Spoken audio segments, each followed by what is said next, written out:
Hi sir. Hi అండి. Big boss చూస్తారా? Okay sir, మీ favourite contestant ఎవరు బిగ్ బాస్ హౌస్ లో? విష్ణుప్రియ, నిఖిల్.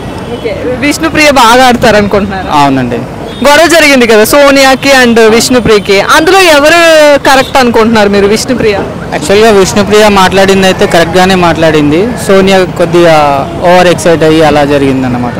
అంటే అలా కామెడీ చేయడం అనేది రాంగ్ కాదు కదా? సో రాంగ్ అంటే ఇప్పుడు మీరు తీసుకునే విధానంలో ఉంటుంది కదా. జోక్ని జోక్లా తీసుకుంటే పర్వాలేదు. సో జోక్ని కూడా మనం సీరియస్గా తీసుకున్నప్పుడు అది రాంగ్ అవుతుంది. కానీ జోక్ని జోక్లా తీసుకోవాలి, అదే కరెక్ట్ కదా. మరి నాగ్ సారు విష్ణుప్రియదే తప్పని చెప్పారు కదా. రైట్ అండి. ఇప్పుడు ప్రతి ఒక్కరు మాట్లాడుతుంటే ఒక పాయింట్ ఆఫ్ వ్యూ ఉంటుంది. సో నాగ్ సార్ వచ్చి చూడడం వల్ల తను చూశాడో లేదో తెలీదు, ఎంత చూపెడతారు వాళ్ళ డిస్కషన్ మనకు చూపెట్టినంత వరకు అయితే విష్ణుప్రియ జోక్ చేసింది. సో జోక్ని జోక్లా తీసుకుంటే బాగానే ఉంటుంది. అలా కాదని మనం దాన్ని సీరియస్ అవుతే దాన్ని ఏం చేయలేము. నాగ్ సార్ అలా మాట్లాడడం వల్ల మనకి ఒరిగేదేం లేదు. జస్ట్ మన పాయింట్స్ మనం వేస్తుంటే వెళ్ళిపోవాలి మన అవుట్. మరి ఇది విష్ణుప్రియకి నెగిటివ్ అవుతుంది అంటారా? ఎందుకంటే నెగిటివ్ యాంగిల్లోనే కదా ఇప్పుడు చూపించారు. సో అలా నెగిటివ్ అయింది ఉంటే ఇప్పటివరకు ఓట్స్ అయ్యి మొన్న ఎలిమినేషన్లో ఉండే ఓట్స్ అయితే ఇంతవరకు పడకపోయేది కదా. అలా నెగిటివ్ అయింది ఉంటే అవును కదా. సో సేవ్ అయింది కాబట్టి సో నెగిటివ్ కాలేదు. ఈ టాపిక్ మర్చిపోతారు అండ్ నెక్స్ట్ క్యారీ ఫార్వర్డ్ అవుతుంది అనుకుంటున్నాను. ఓకే సార్, బేబక్క ఎలిమినేట్ అయ్యారు కదా. సో ఆ ఎలిమినేషన్ మీకు కరెక్ట్ అనిపిస్తుందా? బేబక్క వన్ సైడ్ బాగానే అనిపిస్తుంది అండ్ సెకండ్ సైడ్ చూసుకుంటే ఇంకా మనము అంటే ఆమె ఎవరికి తెలియదు మోస్ట్లీ. అంటే నా సైడ్ నుంచి ఆలోచిస్తే నాకైతే తను తెలియదు.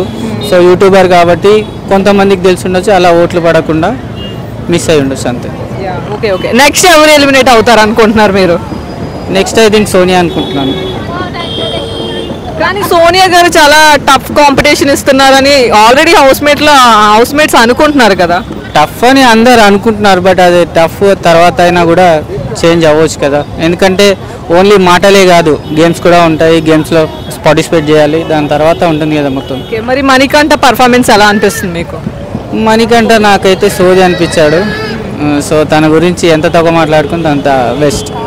ఎందుకంటే తనన్నీ రివీల్ చేసుకొని కానీ సార్ ఇలా ఉండి తర్వాత ఒకలా ఉన్నాడు కదా. సో ఏదున్నా ఫస్ట్ నుంచి అయినా ఒకటేలా ఉండాలి. అది బిగ్ బాస్. ఇప్పుడు నాకు నాకు బ్యాక్లో ఇలా అయింది తర్వాత సో నేను ఇప్పుడు ఇలా ఉంటాను అంటే అది కరెక్ట్ కాదు కదా. నీకేమైంది అన్నది బిగ్ బాస్ హౌస్కి సంబంధం లేదు, రైట్? మీకేమైంది అన్నది సంబంధం లేదు. కానీ మీరు ఫస్ట్ ఇక్కడ ఉన్నారు కాబట్టి మీరు ఎలా ఉండాలనుకున్నారో అలా ఆడాలి అంతే. నేను నిన్నటి వరకు ఒకలా ఉన్నా, ఇప్పటి నుంచి ఒకలా ఉంటాను అంటే కరెక్ట్ కాదు కదా. సార్ ఇంకా ఉన్నారు కదా శేఖర్ భాష, సో ఆయన ఎలా ఆడుతున్నారు అనుకోండి? శేఖర్ భాష కుళ్ళు జోకులకి అందరు చచ్చిపోతున్నారు, ఇదైతే చెప్పగలను. శేఖర్ భాష ఓకే కనబడతాడు, మామూలుగా ఉన్నాడు, cool. Sir Manikanta sympathy game ఆడుతున్నారు అంటున్నారు కదా, సో అది తన స్ట్రాటజీ అనుకోవచ్చు కదా. సో అతను విన్ అవడానికి అది అతని ఫార్ములా అనుకోవచ్చు కదా. అలా అనుకుందామన్నా కూడా తను మాట్లాడే విధానమే ఒక డిఫరెంట్గా ఉంటుంది. అంటే అందరి మీద ఫస్ట్ ఇరిటేట్ అయ్యి ఇప్పుడేమో అందరు నా వాళ్ళు అన్న ఒక చిన్న ఫీల్లో మాట్లాడుతుంటే ఇప్పుడు మనము చూసే వాళ్ళకి ఎలా ఉంటుంది అంటే ఇది రైటా రాంగా, అసలు జెన్యూనా పర్సన్ లేకుంటే మీరు అన్నట్టుగా సింపతి కొరకు చేస్తున్నాడా అన్న ఒక ఫీల్ వస్తుంది. Okay, thank you sir. Hi sir. Thank you. చెప్పండి. మీ పేరేంటి? చందు. బిగ్ బాస్ చూస్తారా? చూస్తాం. మీ ఫేవరెట్ కంటెస్టెంట్ ఎవరు? ఇప్పుడు అయితే చెప్పాలి కదా, ఇంకా ఒక 1 వీక్ అన్న ఒక 3-4 వీక్స్ అని కావాలి. 1 వీక్ చూసారు కదా. 1 వీక్ చూసాము. 1 వీక్ లో మీకు ఎవరు మంచిగా అనిపించారు?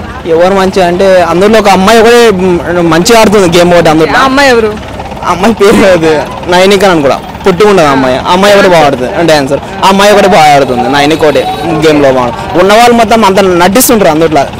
పోయినసారిలా లేదు, పోయిన ఇయర్లా ఈ 7 ఇయర్ అంత అనిపించలేదు. ఓకే, నిన్న ఎలిమినేషన్ జరిగింది తెలుసు కదా, బేబక్క ఎలిమినేట్ అయ్యారు తెలుసు. ఎలా అనిపిస్తుంది? ఆమె ఎలిమినేట్ అవడం కరెక్ట్ అనిపిస్తుందా? ఆమె అక్కడ ఉండి కూడా ఏమి చేయలేదు అనిపిస్తుంది నాకు. అది బిగ్ బాస్ అయితే అంతే, అంత ఎక్కువ ఆడడం లేదు కదా గేమ్లో కూడా. ఉన్నవాళ్ళు పెద్ద అందరూ బాగా ఆడుతుంటారు. ఆమె అయితే కొద్దిగా వంటగదిలో సరిపోతుంది ఆమె అయితే కన్ఫర్మ్. ఇది అయితే మరి నెక్స్ట్ ఎవరు ఎలిమినేట్ అవుతారు అనుకుంటున్నారు? నెక్స్టా బక్క ఉంటాడు ఆయన. మణికంఠ లేదంటే శేఖర్ భాష గారు? మణికంఠ అవుతాడు. శేఖర్ భాష బాగా ఆడతాడు. మణికంఠ ఎందుకంటే ఇప్పుడు చూసి నేర్చుకుంటాడు, గేమ్లో ఆడలేడు. పోనీ బాగా ఉన్న గేమ్లో ఆడతాడు, అతను కూడా ఆడలేడు. ఇంకా మణికంఠ అవుతాడు అనుకో నెక్స్ట్ ఈసారి.